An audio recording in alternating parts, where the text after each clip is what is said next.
전쟁에서는 먼 거리의 적을 타격할 수 있어야 합니다.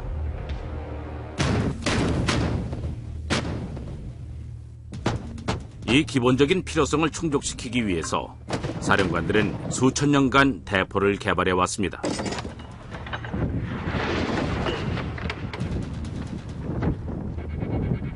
대포가 발달하면서 전쟁도 발달됐습니다. The war's changed. It's different. Nobody's facing each other anymore. They don't even see each other, let alone know who they're killing. 이렇게 전쟁의 화력은 과거의 활과 화살에서 30km 밖에서도 불을 뿜는 현대의 대포에 이르기까지 긴 여정을 거쳤습니다.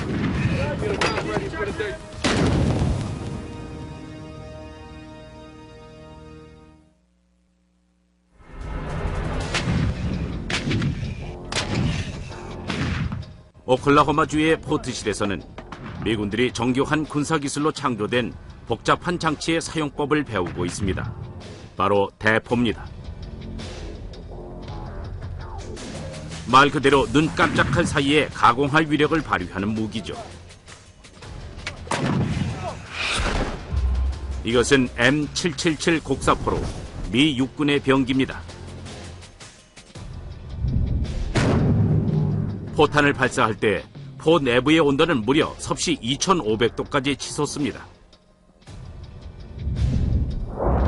포시는 AK-47 공격용 소총의 7000배가 넘는 에너지를 수용할 수 있습니다.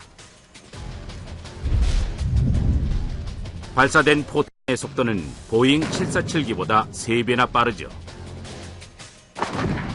현대식 대포의 핵심 요소와 대포를 사용하는 방법은 수세기 동안 시행착오를 거치며 발전했습니다.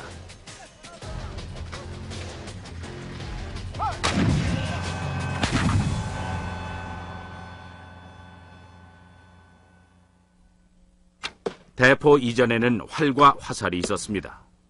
하지만 활의 위력은 궁수의 실력에 좌우됐죠. There's a limit to how much the human body can pull the bowstring, and also the length of the human arm makes the range and strength of discharge essentially very limited.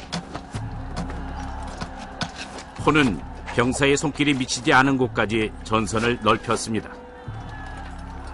이런 대포의 발전은 사정거리를 늘리기 위한 끊임없는 도전의 결과였습니다.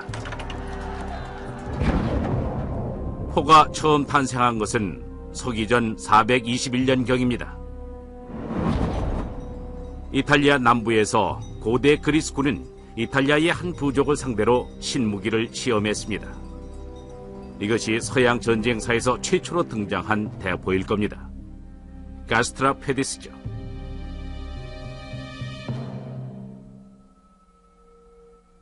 가스트라 페디스는 본질적으로 장력을 사용하는 기계 활입니다. 과거 대포 발명가들은 화살의 투척거리를 넓히기 위한 방법으로 소형 무기의 기계화를 연구했습니다. A normal bow allows you an effective range of about 150 to 200 meters, and the Gastrophetes probably increased that to about 250 meters. 사정거리의 증가는 중요합니다. 특히 상대에게 포가 없는 경우엔 더 그렇습니다. 하지만 화살보다 더 무거운 것을 쏘려면 가스트라 페디스의 힘으로는 부족했습니다. 이 문제를 공학적으로 해결한 방법이 이반 윌리엄스의 흥미를 끌었죠. 그는 초기 발명가들이 자연을 관찰해 해법을 찾았다고 믿습니다. You can see it on big trees when the wind blows and they twist back again. All those fibers, as they twist together, want to come back again. So it's a big spring. You can see it, this tree here that's been split, and the fibers, as I split it, have followed it round in a curve, clockwise curve. So as I move this arm round, all the fibers in that tree, top and bottom, are twisted tight together, and that creates a lot of energy. That's quite difficult to pull round. 나무를 비틈으로써 에너지가 축적됩니다. 이 탄력 좋은 묘목은 가스트라 페디스를 대신할 무기 체계의 방향성을 제시했습니다. 비틀림 동력이 포에 혁신을 가져오게 된 겁니다.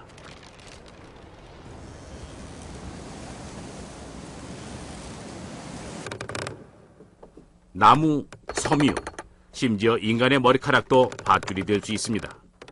그리고 이들 모두 비틀린 포의 동력원이 될 수 있죠. What you have to do is to crank it round, turn it round, spin it round somehow, rotate it so that you're harnessing that inherent natural force, control it, and then release it at precisely the right moment. 고대 그리스에서는 서기 3, 4세기 전에 다양한 종류의 비틀린 대포를 만들어 실험했습니다.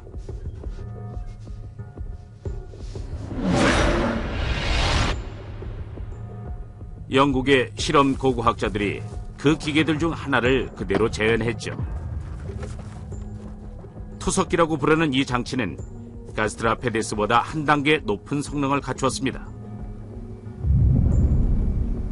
We want to throw heavy rocks, 30 pounds and more, 60 pounds. So to do that, a different power source is required. What twists it and stores the power is a steel arrangement up here with a pin that goes through the rope and then is locked into place with this pin here. 이 비틀림 동력을 사용해 처음으로 무거운 돌을 아주 먼 거리까지 쏘아보낼 수 있었습니다.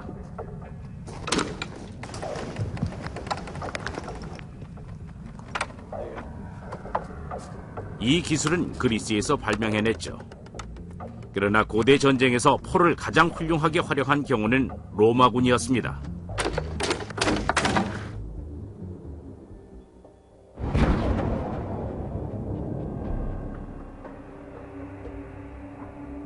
때는 서기 73년. 오늘날 이스라엘 땅에 속하는 마사다 요새입니다. 로마의 제10군단이 이 높은 요새로 도망친 유대인 반군 부대를 쫓아와 포위했습니다.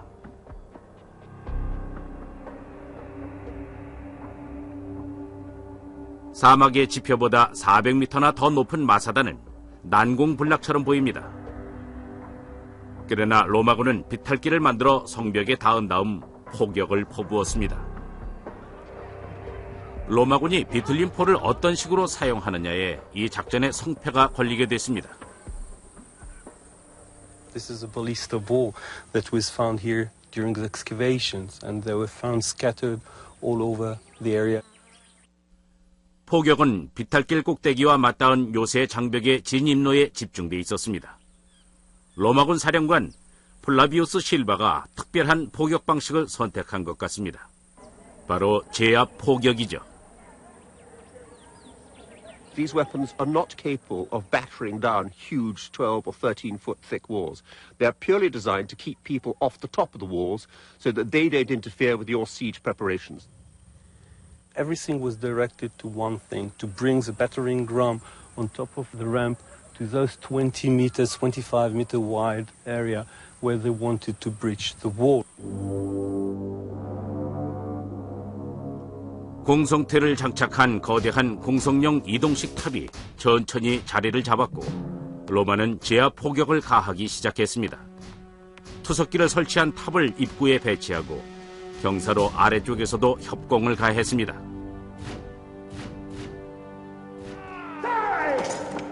로마군은 투석기를 전술적으로 활용해 반란군을 제압할 수 있었습니다.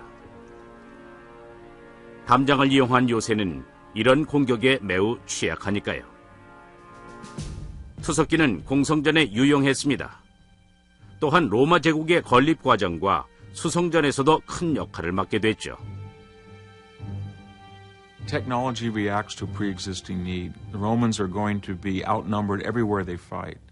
If they're on the frontiers in Asia or Northwest Europe, the problem that they're going to face is they're going to have tribal armies that have far more combatants. You can harness technology to equal the odds so that one bolt can go through and kill 6, 7, 8, 9 people and make people so scared that they'll flee. 유대인 역사가인 조세퍼스는 투석기의 공포스러운 위력을 제일 먼저 접했습니다. 집을 나서던 임산부의 배에 포탄이 가격되자 태아가 100m 밖까지 날아가 버렸다. 투석기의 힘은 끔찍했다. Artillery in the ancient world had a shock and awe value. The very visceral effects of the impact of projectile fire had a great demoralizing effect on defenders. 포는 이제 수많은 지휘관들의 표전 병기가 됐습니다. 손으로 펼치는 백병전으로는 더 이상 승리를 담보할 수 없었죠. 직접 사람을 죽이는 일도 줄어들었습니다.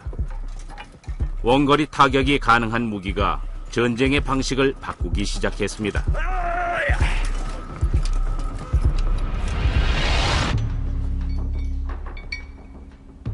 이곳 미시시피주의 무기고에서 엔지니어들이 M777 곡사포를 제작 중입니다. 조립이 끝나면 포탄을 24km 이상 쏘아보낼 수 있는 위력을 갖춘 무기가 탄생할 겁니다.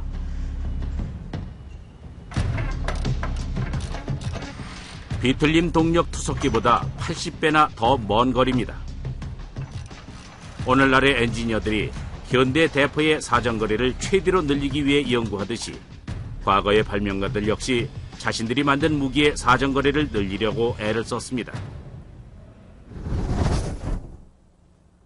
12세기에는 새로운 종류의 포가 전장에 출현했죠.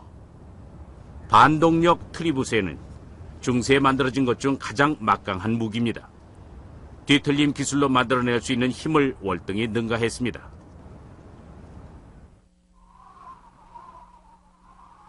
이곳은 덴마크의 팔스터 섬입니다.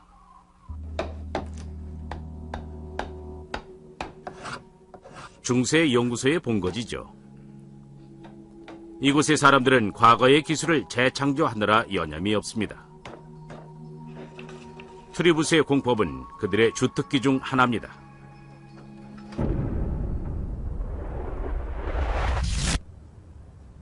트리부스의 높이는 22m입니다.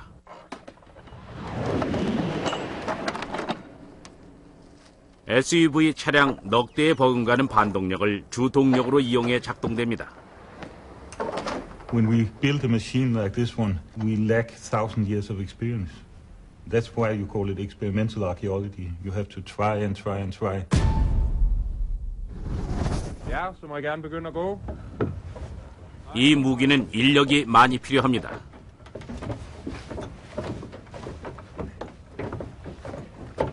사람들이 바퀴 안에서 걸으면 밧줄이 감기고 도르래 덕분에 반동력은 서서히 상승합니다. 한편 이번 실험에 쓰일 원거리 목표물까지의 거리는 약 400m 정도입니다.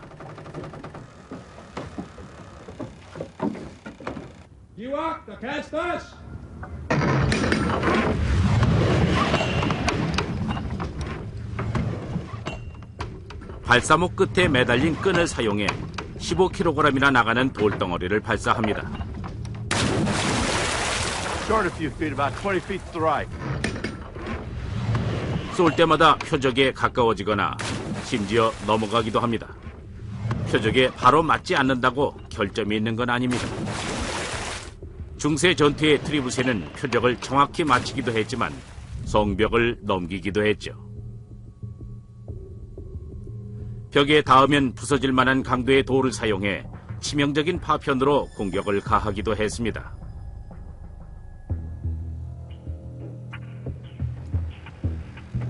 기록에 따르면 공포감을 조성하는 데 쓰이기도 했다고 합니다. We get these stories of them launching things over the walls. Barrels with oil that they could ignite. The heads of their enemies that they'd captured to scare the people inside. We even have sources that tell us that they sent back captured spies, enemies, and you knew they were landed when the cry stopped.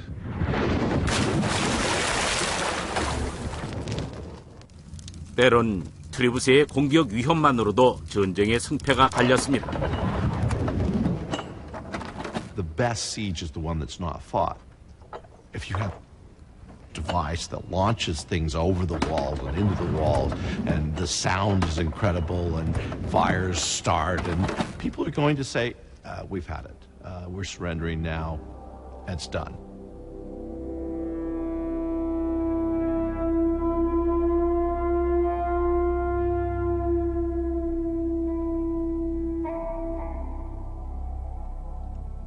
요새를 건축하는 자들은 대응책을 만들어야 했습니다.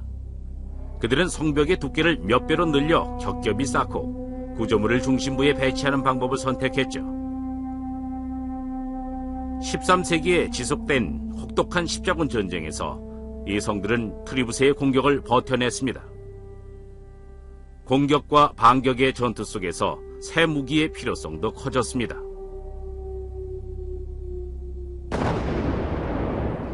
그들은 드디어 화약을 사용하게 됐습니다. 전쟁의 발전사에서 가장 중요한 진전 중 하나죠.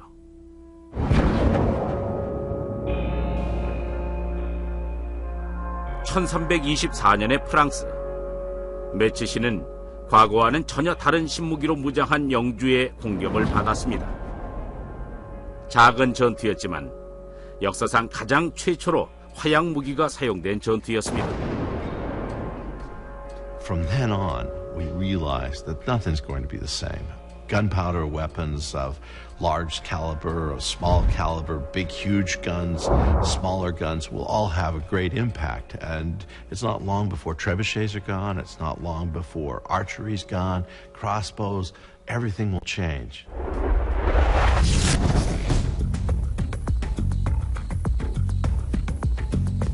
오늘날 대포의 포신은 엄청난 압력을 견딜 수 있습니다. 모든 미군이 현대적인 대포를 소유하기 전까지는 과거의 포신으로 어떻게든 견뎌야 했죠. 이곳 애리조나 사막 한가운데에서는 포신을 개발합니다. 유마의 군 시험장에서요. All stations, stand by for a 5-second countdown. To ground number 45 in 5, 4, 3, 2, 1.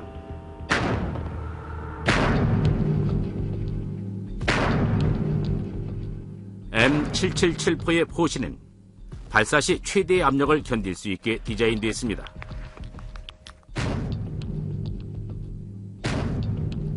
후미, 즉 포미에 포탄을 장착하는 방식입니다. 무겁고 폭발성이 강한 포탄을 엄청난 압력과 뜨거운 고온을 가해 발사하게 됩니다. 포신은 강철을 주 재료로 사용해 일체 성형 방식으로 만들었기 때문에 그 압력을 견뎌낼 수 있습니다. 500년 전의 대포 기술은 대나무를 사용한 제품보다야 많이 발전했지만 현대의 대포에는 비할 바가 아니었죠.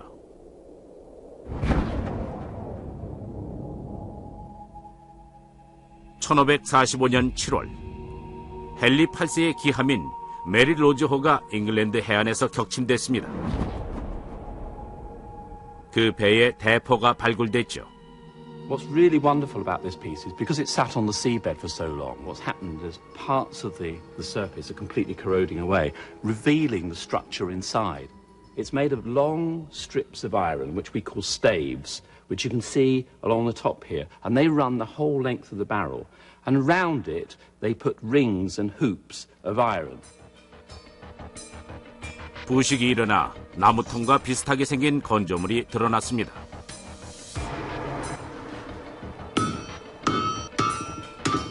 음식이나 맥주를 담는 통처럼 생겼군요.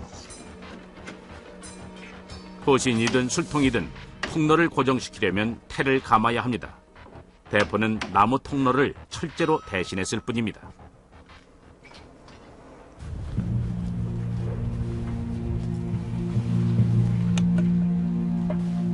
그러나 이 방식에는 약점이 잠재되어 있습니다. 이 실험 발사 장면을 보면 목재 통로 사이로 폭발가스가 새어나옵니다. 이런 결함은 태를 두른 통로 대포에서는 흔한 일이지만 재앙이 될 수도 있죠.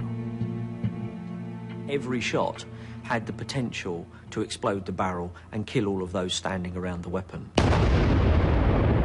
What you're really looking for is a material, a piece of artillery which is a very good, solid, continuous piece of metal. 이런 금속을 만들어낼 기술은 전통적인 간의 수공업 분야에서 발견할 수 있었습니다. 종 만드는 기술이죠. 런던 러프버러의 이 주물 공장에서는 용해된 청동을 거푸집에 붓는 중세 방식으로 종을 주조합니다. 14세기 유럽에서는 이 기술이 주물 포신을 만드는 데 활용됐습니다. All you've really got to do is make a different form of mold. You already have the furnace, the technology and the knowledge of bronze to do it. 15세기 중반이 되면 일체 성형 방식의 청동 대포가 만들어지게 됩니다. Gunpowder artillery has diversified, both in size and power, in purpose, in metallurgy. People are starting to understand, generals and leaders are starting to understand how valuable guns are. 1453년 콘스탄티노플, 오늘날 터키의 수도인 이스탄불입니다. 확장일로에 있던 오스크만 투르크 제국에 의해 도시가 포위되었습니다. By the beginning of the 15th century, the Ottoman Turks were actually behind in gunpowder weaponry. But by the middle of the 15th century, they're above everybody. It's as if they got this incentive to build guns and build them of enormous size. 오스만의 술탄 메흐멧 2세의 대포들이 세상에서 가장 위대한 도시의 성벽을 두들겼습니다. 이렇게 생긴 대포를 사용해서요. This great Turkish bombard was cast in 1464 for Mehmet II, the conqueror of Constantinople. This is the breech chamber which contained the gunpowder, loaded in here and held securely by a wooden plug that would be hammered in, would help to build up the pressure. Then the two halves are brought together, and with huge effort, using wooden spikes in these recesses, the barrel is screwed onto the breech. 이 사석포는 한쪽 포신의 무게만 8톤에 달합니다. So the barrel's already been screwed together. It needs to be loaded with one of these massive stone granite cannonballs weighing over 600 pounds. 약 2개월간의 공격 끝에 콘스탄티노플의 성벽 전체가 이 폭격을 견디지 못하고 무너졌습니다. 도시가 붕괴되자 전 세계의 군 지휘관들이 이곳을 주목했습니다. The fall of Constantinople was a major watershed, not only in political and economic history, but in the history of military technology, in that it showed that even the most powerful, thickest walls could be brought low by gunpowder technology.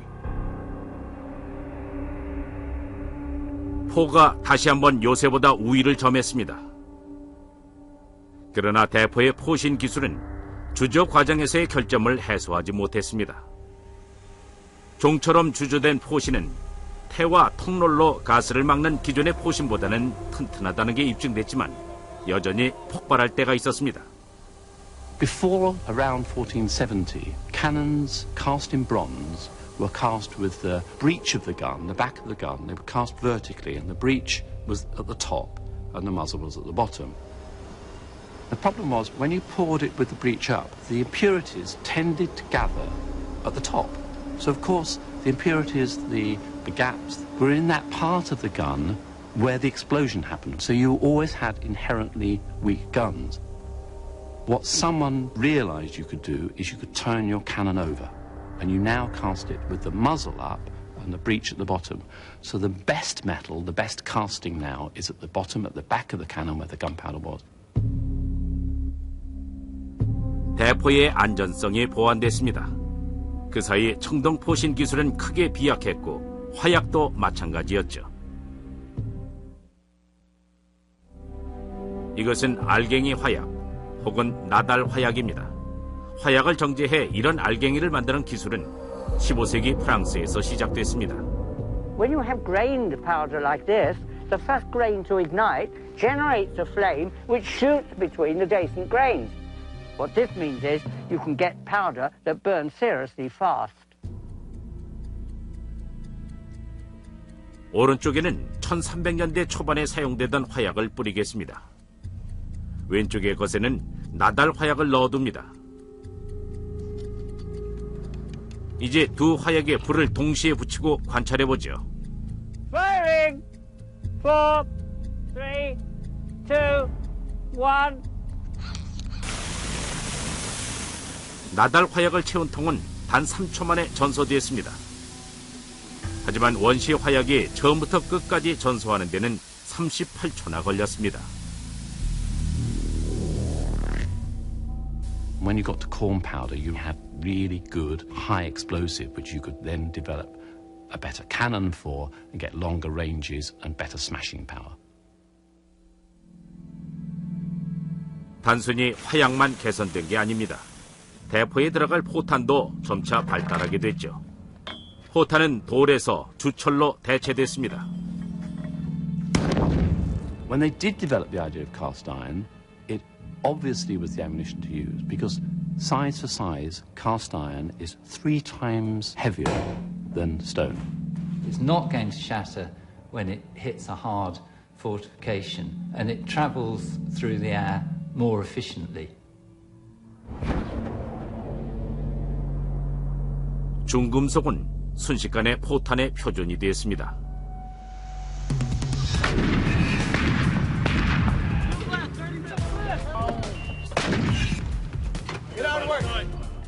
표적을 맞추지 못하면 강력한 포탄도 무용지물입니다. 그래서 사수들은 수많은 발포 훈련을 통해 정확도를 높이게 됩니다. We're a precise organization, and we deal in precision. We, as artillerymen, measure many aspects of what we do. We measure the muzzle velocity, the speed at which the round departs the tube. We measure the weather so that we take into account for that. We measure the accuracy of the target so that we know exactly where that is. Stand by.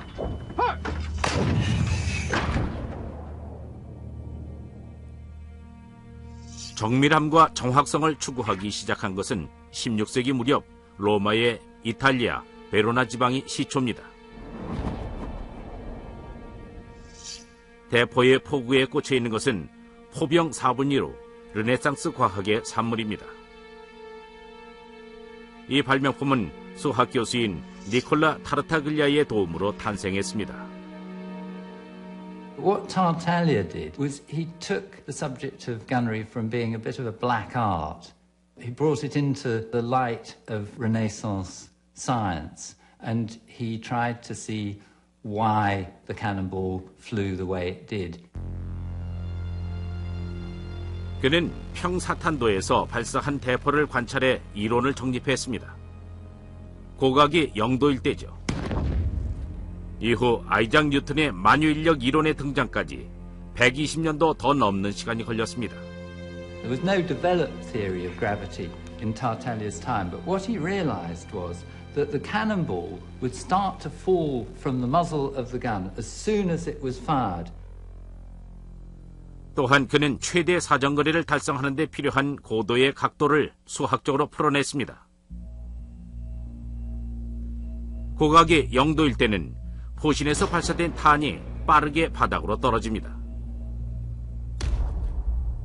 그러나 포신을 22.5도로 올리면 포탄은 원호를 그리며 날아가면서 사정거리가 훨씬 늘어납니다. 그 2배인 45도로 올리면 포탄을 최대 거리로 날릴 수 있습니다.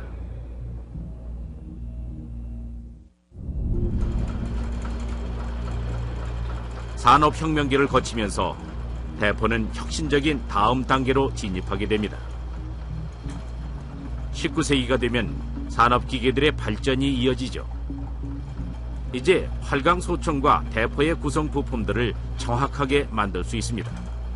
그 결과 전장에서의 정확도가 높아졌습니다. 대포의 위협적인 성능을 처음으로 보여준 전쟁 중 하나가 바로 미국의 남북전쟁입니다.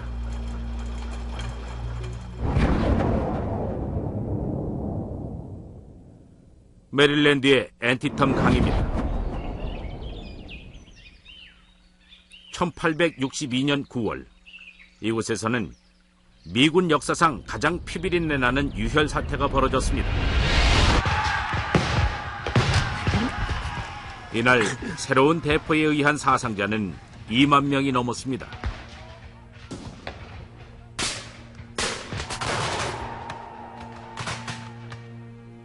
앤티텀에서 싸운 어느 병사는 그날 사용된 대포의 파괴력을 이렇게 기록했죠. 강철 폭풍이 전방과 측면을 두드렸다. 바퀴가 박살나고 사람들이 쓰러지고 말은 비명을 질렀다. By the middle of the Civil War, we're seeing many rifled guns come into place. Now, what does rifling mean? It's a series of grooves that are cut into the barrel. And those grooves, if you were to look down the barrel, actually turn. Why? We have a new type of projectile.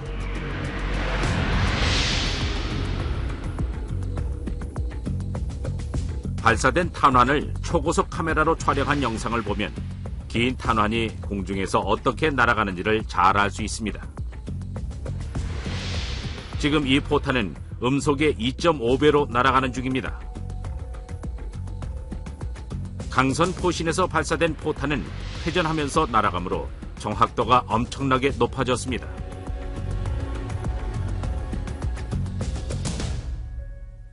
Your projectile is going to come out of this barrel, properly fitted, and it is going to continue in a perfectly straight line to its target as it spins, holding its stability the whole way.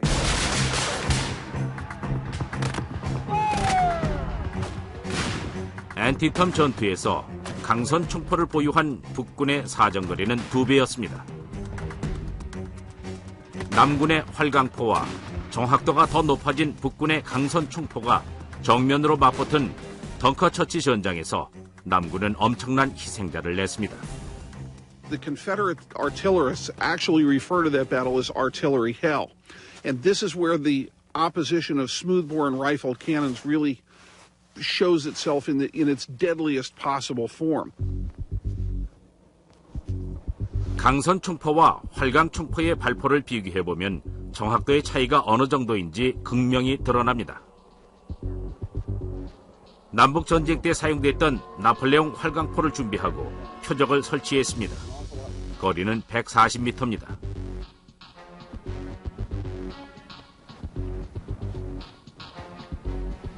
이제 이 대포의 성능을 알아보죠.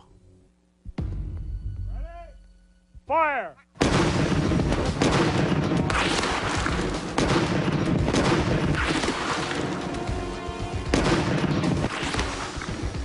이 정도의 짧은 거리라면 활강 포탄도 적중률이 높은 것 같아 보입니다. 그러나 총 5발 중에 정중앙을 맞춘 건 하나도 없죠. 이번에는 1861년산 패럿 강선 대포 차례입니다. 길어진 포탄이 회전하며 날아가는 발포 형식입니다. Fire! Wow. Move!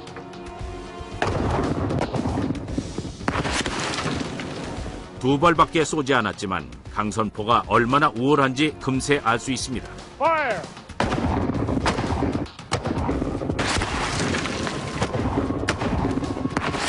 Ha! Right down the ball.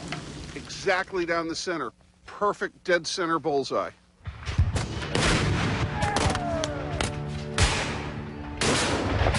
앤티텀 전투에서 강선 총포는 활강 총포보다 사정거리도 더 길고 훨씬 높은 적중률을 보였습니다.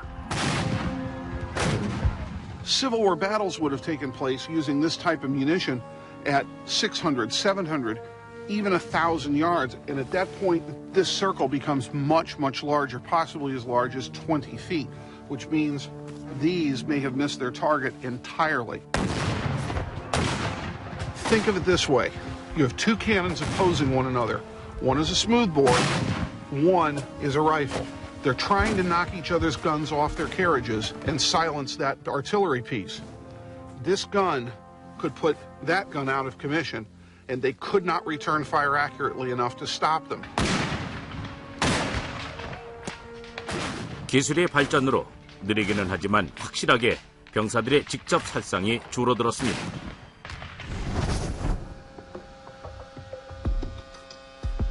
대포는 오랫동안 발전돼 왔지만 그 본질은 M777포에도 고스란히 남아 있습니다. 그러나 아직 극복해야 될 장애물이 있습니다. 발사율을 높이는 방법입니다.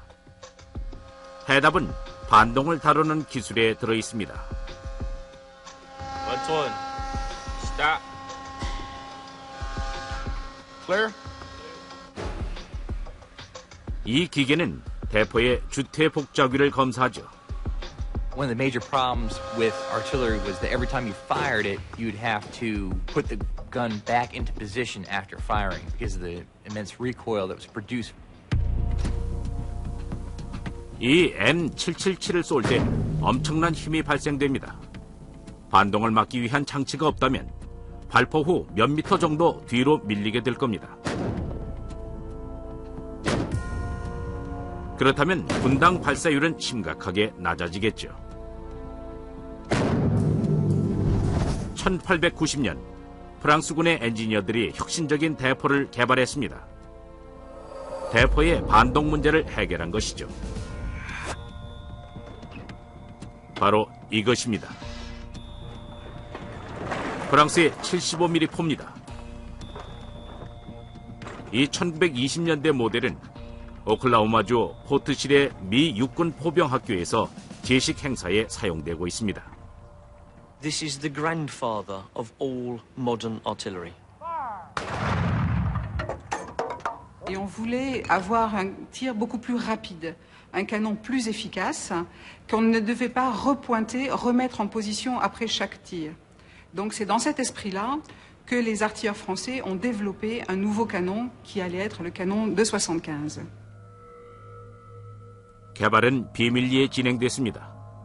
그러나 군사적으로 경쟁국이었던 독일에서 19세기 후반 첩보 작전을 펼쳤습니다. 대포의 디자인을 노린 작전이었습니다. 그러나 프랑스의 포병 대장이 그들보다 한 발 앞섰습니다.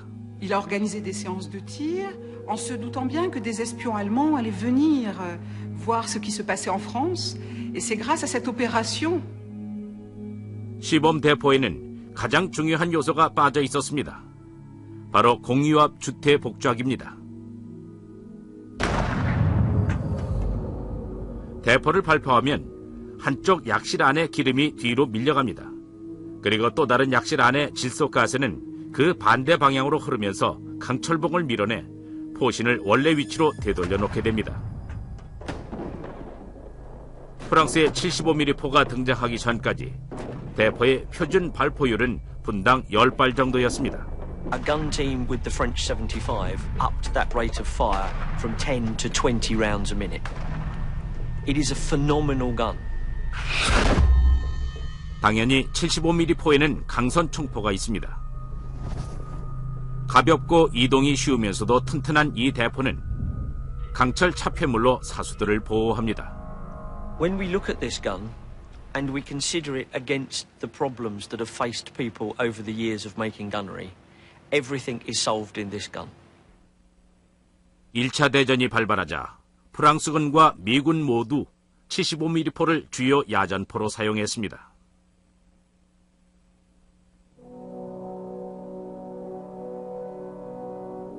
(1914년의) 프랑스 서부전선.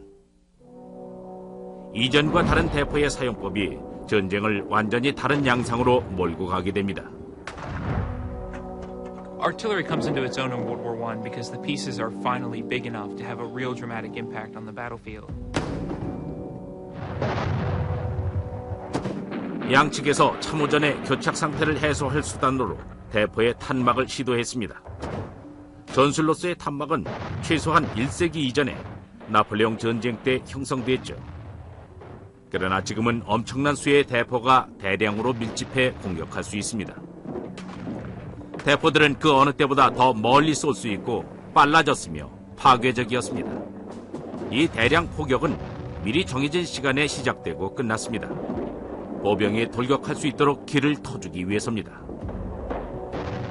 Only the artillery can flatten enemy barbed wire. Only artillery can destroy the trenches.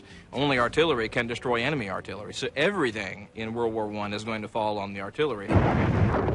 중세의 트리부스에서 시작된 발전은 이제 끔찍한 결과를 만들어냅니다. 대포가 근접 무기로 완성된 것입니다. These shells that they're firing could explode into 1,000 pieces. These shells that they're firing could be airburst shrapnel shells that pepper the ground with burning pieces of lead.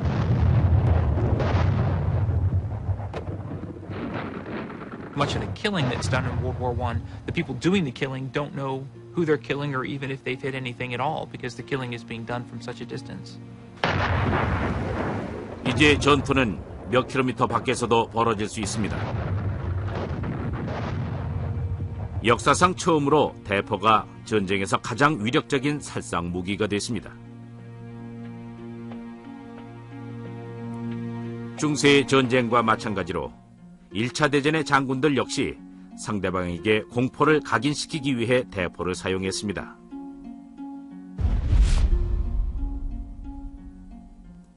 독일의 파리포는 괴물이었습니다. 포신의 길이가 무려 40m였고 사수도 80명이나 필요했습니다. 1918년 이 포탄은 121km의 거리를 날아가 파리 시내에 떨어지게 됩니다. To build a weapon which will fire a shell weighing about a ton that far consistently is incredible. 이렇게 멀리 포탄을 발사하기 위해서 독일 과학자들은 지구의 자전은 물론 둥근 지표면까지 전부 고려해야 했습니다. 그 결과 포탄의 위치가 최고점일 때는 성층권까지 다다르게 됐습니다. 그 높이에선 공기 저항이 줄어들기 때문에 포탄이 더 멀리 날아갈 수 있죠.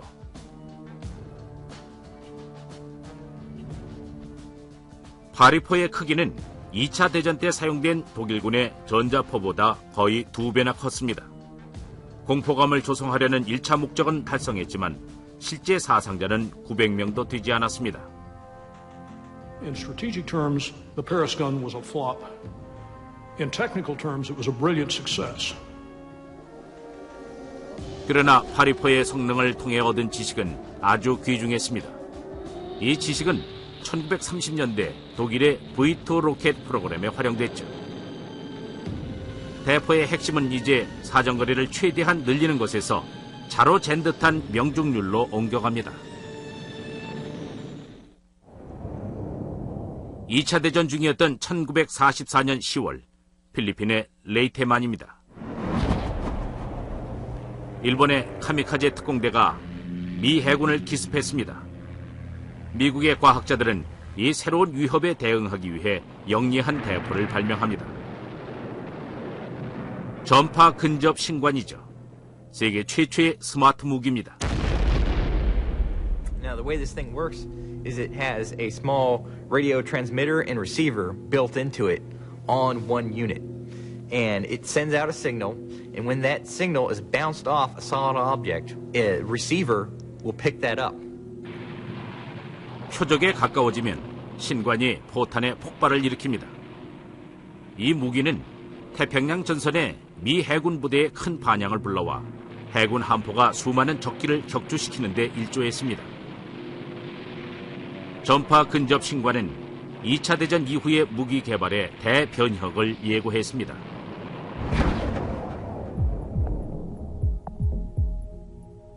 현대의 기술 공법 시스템은 과거 인간이 하던 일을 대부분 대신하고 있습니다. M777만 하더라도 컴퓨터 통제 발사 장치를 가지고 있죠. 덕분에 사수들은 표적을 맞추는 데 필요한 모든 기준을 컴퓨터로 계산할 수 있게 됐습니다.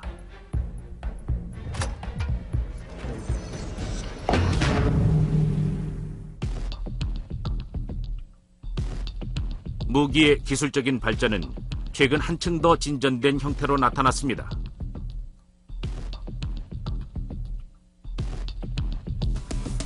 이것은 N-로스포입니다. 수세기 동안 인간이 추구했던 극한의 사정거리와 최고의 정확도를 갖춘 무기입니다. 현대전의 특성에 맞춰 인간이 실수할 가능성을 크게 낮췄습니다. 장착된 155mm 자주포는 아직 시제품이지만 곧 미 육군에 실전 배치될 것입니다. N-로스는 현재 유마 시험장에서 발사 실험을 준비 중입니다. Traditional gun systems had men in the back that had to lift 100-pound projectiles, lift 20 and 30 pounds worth of propellant, had to do it under very arduous conditions, hot, cold, raining, snow, etc. We've now taken those manual tasks and put them into the hands of machinery, which does it repetitively, always doing it right, never having a failure.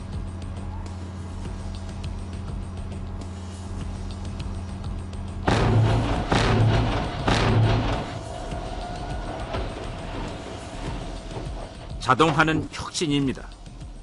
탄약 탑재, 장전, 발포까지 이제는 모두 기계에 의해 시행됩니다. 파리포는 사수가 80명이나 됐지만 엔로스에는 2명뿐입니다.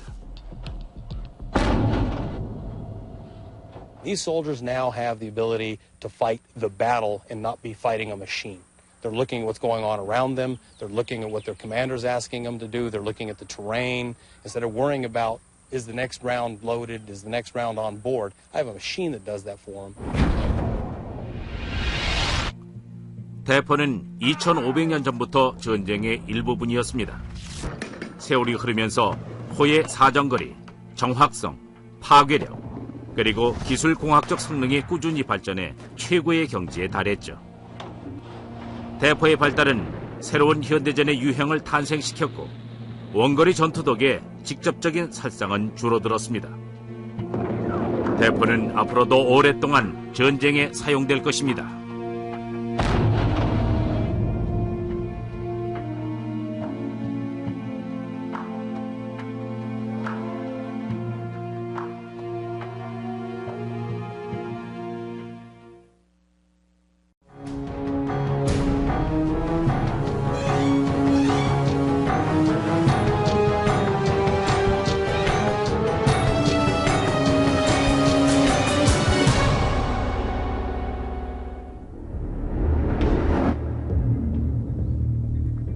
전쟁에서는 먼 거리의 적을 타격할 수 있어야 합니다.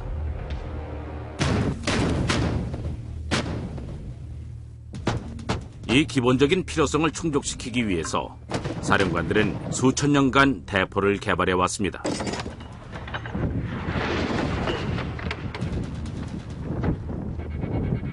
대포가 발달하면서 전쟁도 발달됐습니다. The war's changed. It's different. Nobody's facing each other anymore. They don't even see each other, let alone know who they're killing. 이렇게 전쟁의 화력은 과거의 활과 화살에서 30km 밖에서도 불을 뿜는 현대의 대포에 이르기까지 긴 여정을 거쳤습니다.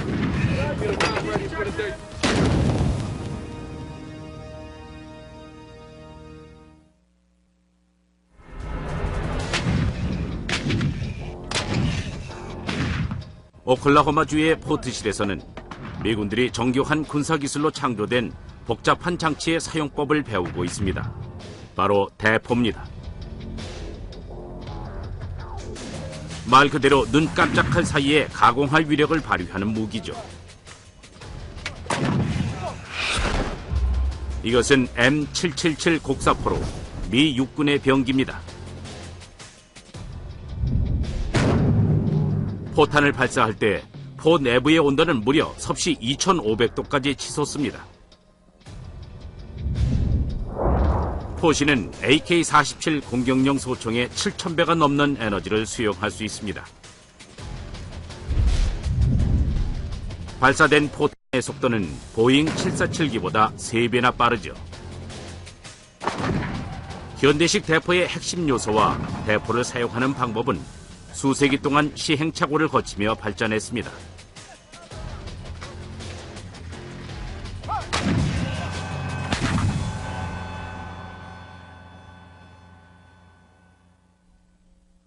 대포 이전에는 활과 화살이 있었습니다.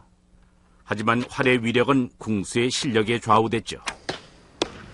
There's a limit to how much the human body can pull a bowstring, and also the length of the human arm makes the range and strength of discharge essentially very limited.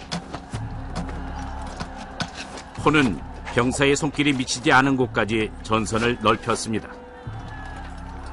이런 대포의 발전은 사정거리를 늘리기 위한 끊임없는 도전의 결과였습니다. 포가 처음 탄생한 것은 서기전 421년경입니다. 이탈리아 남부에서 고대 그리스군은 이탈리아의 한 부족을 상대로 신무기를 시험했습니다. 이것이 서양 전쟁사에서 최초로 등장한 대포일 겁니다. 가스트라 페디스죠.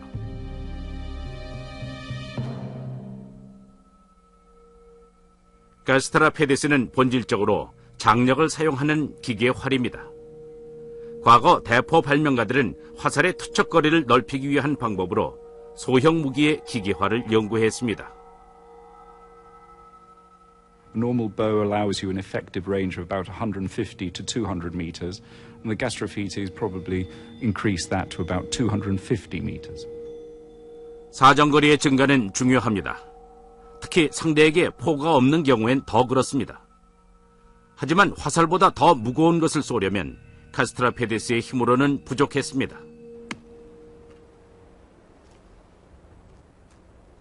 이 문제를 공학적으로 해결한 방법이 이반 윌리엄스의 흥미를 끌었죠. 그는 초기 발명가들이 자연을 관찰해 해법을 찾았다고 믿습니다. You can see it on big trees when the wind blows and they twist back again. All those fibers, as they twist together, want to come back again. So it's a big spring. You can see it, this tree here that's been split, and the fibers, as I split it, have followed it round in a curve, clockwise curve. So as I move this arm round, all the fibers in that tree, top and bottom, are twisted tight together, and that creates a lot of energy. That's quite difficult to pull round. 나무를 비틈으로써 에너지가 축적됩니다. 이 탄력 좋은 묘목은 가스트라페데스를 대신할 무기 체계의 방향성을 제시했습니다. 비틀림 동력이 포에 혁신을 가져오게 된 겁니다.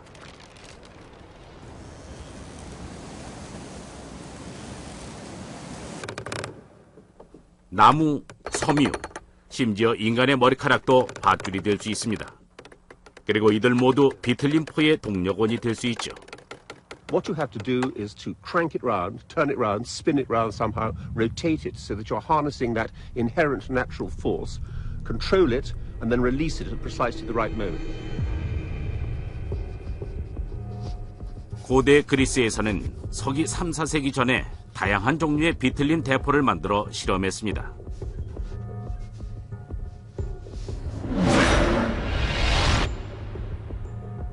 영국의 실험 고고학자들이 그 기계들 중 하나를 그대로 재현했죠.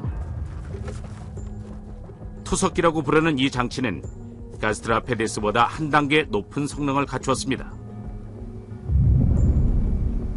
We want to throw heavy rocks, 30 pounds and more, 60 pounds.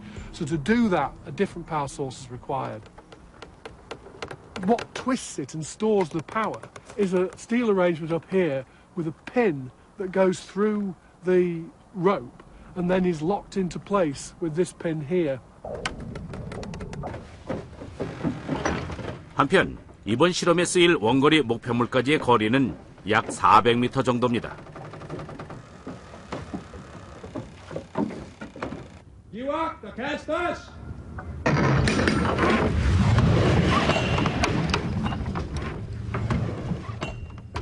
발사목 끝에 매달린 끈을 사용해 15kg이나 나가는 돌덩어리를 발사합니다. Short a few feet, about 20 feet to the right. 쏠 때마다 표적에 가까워지거나 심지어 넘어가기도 합니다. 표적에 바로 맞지 않는다고 결점이 있는 건 아닙니다. 중세 전투의 트리부세는 표적을 정확히 맞히기도 했지만 성벽을 넘기기도 했죠. 벽에 닿으면 부서질 만한 강도의 돌을 사용해 치명적인 파편으로 공격을 가하기도 했습니다.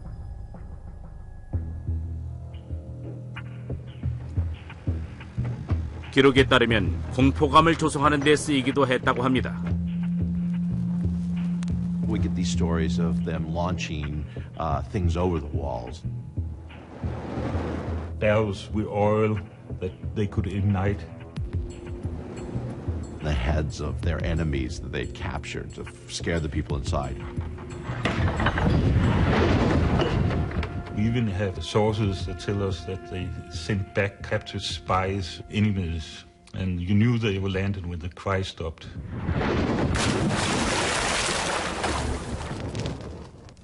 때론 트리부세의 공격 위험만으로도 전쟁의 승패가 갈렸습니다. The best siege is the one that's not fought. If you have a device that launches things over the walls and into the walls, and the sound is incredible, and fires start, and people are going to say, we've had it. We're surrendering now. and it's done.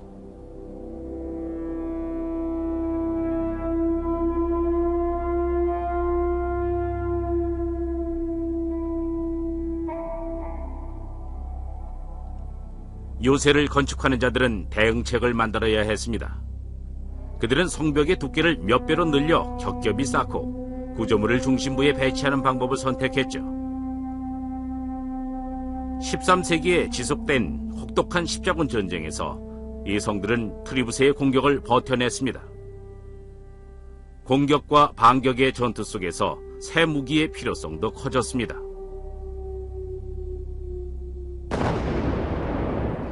그들은 드디어 화약을 사용하게 됐습니다. 전쟁의 발전사에서 가장 중요한 진전 중 하나죠.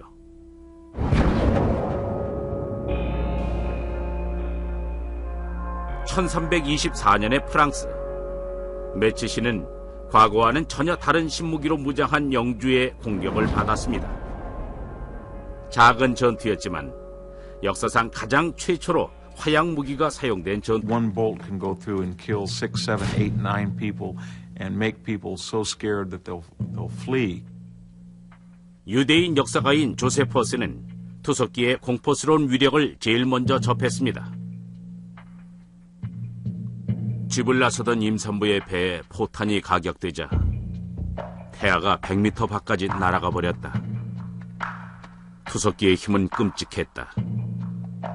Artillery in the ancient world had a shock and awe value. The very visceral effects of the impact of projectile fire had a great demoralizing effect on defenders.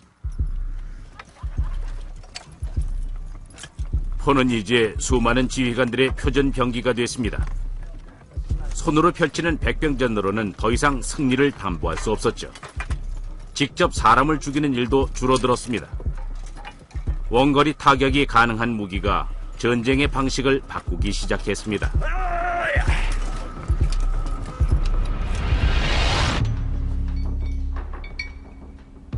이곳 미시시피주의 무기고에서 엔지니어들이 M777 곡사포를 제작 중입니다. 조립이 끝나면 포탄을 24km 이상 쏘아보낼 수 있는 위력을 갖춘 무기가 탄생할 겁니다.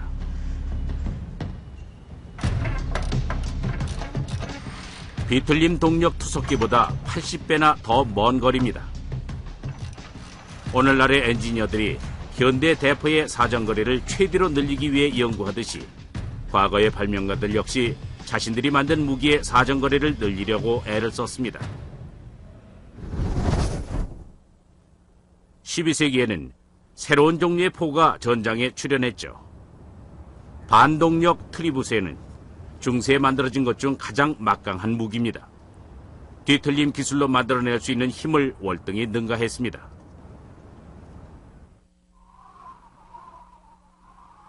이곳은 덴마크의 팔스터 섬입니다.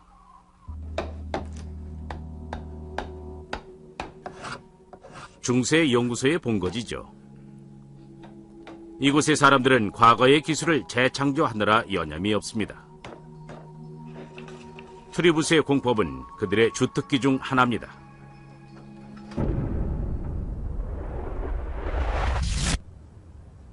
트리부스의 높이는 22m입니다.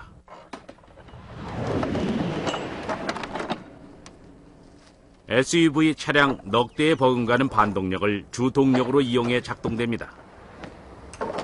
When we build a machine like this one, we lack 1,000 years of experience. That's why you call it experimental archaeology. You have to try and try and try. Ja, så må jeg gerne begynde at gå. 이 무기는 인력이 많이 필요합니다.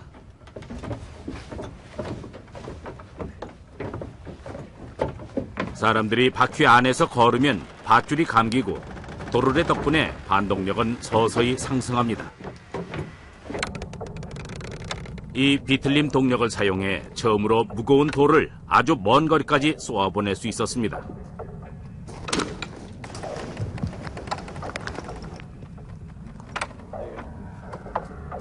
이 기술은 그리스에서 발명해냈죠.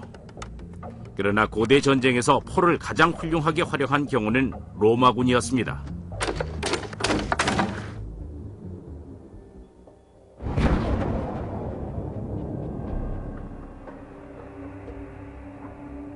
때는 서기 73년. 오늘날 이스라엘 땅에 속하는 마사다 요새입니다.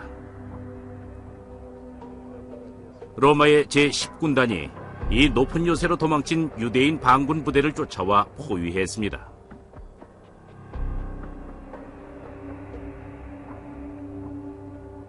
사막의 지표보다 400m나 더 높은 마사다는 난공불락처럼 보입니다.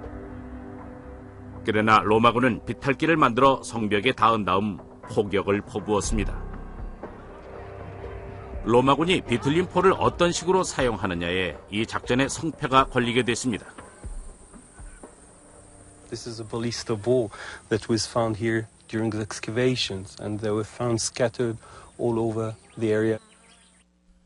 포격은 비탈길 꼭대기와 맞닿은 요새 장벽의 진입로에 집중돼 있었습니다. 로마군 사령관 플라비우스 실바가 특별한 포격 방식을 선택한 것 같습니다. 바로 제압 포격이죠. These weapons are not capable of battering down huge 12 or 13-foot thick walls.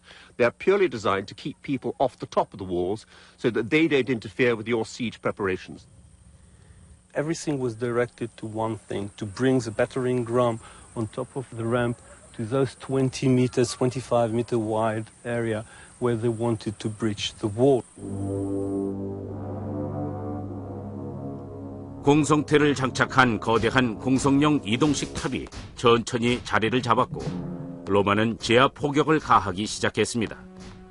투석기를 설치한 탑을 입구에 배치하고 경사로 아래쪽에서도 협공을 가했습니다. 로마군은 투석기를 전술적으로 활용해 반란군을 제압할 수 있었습니다. 담장을 이용한 요새는 이런 공격에 매우 취약하니까요. 투석기는 공성전에 유용했습니다. 또한 로마 제국의 건립 과정과 수성전에서도 큰 역할을 맡게 됐죠. Technology reacts to pre-existing need. The Romans are going to be outnumbered everywhere they fight.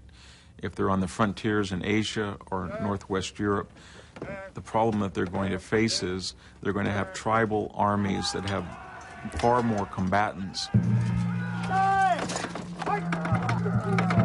You can harness technology to equal the odds so that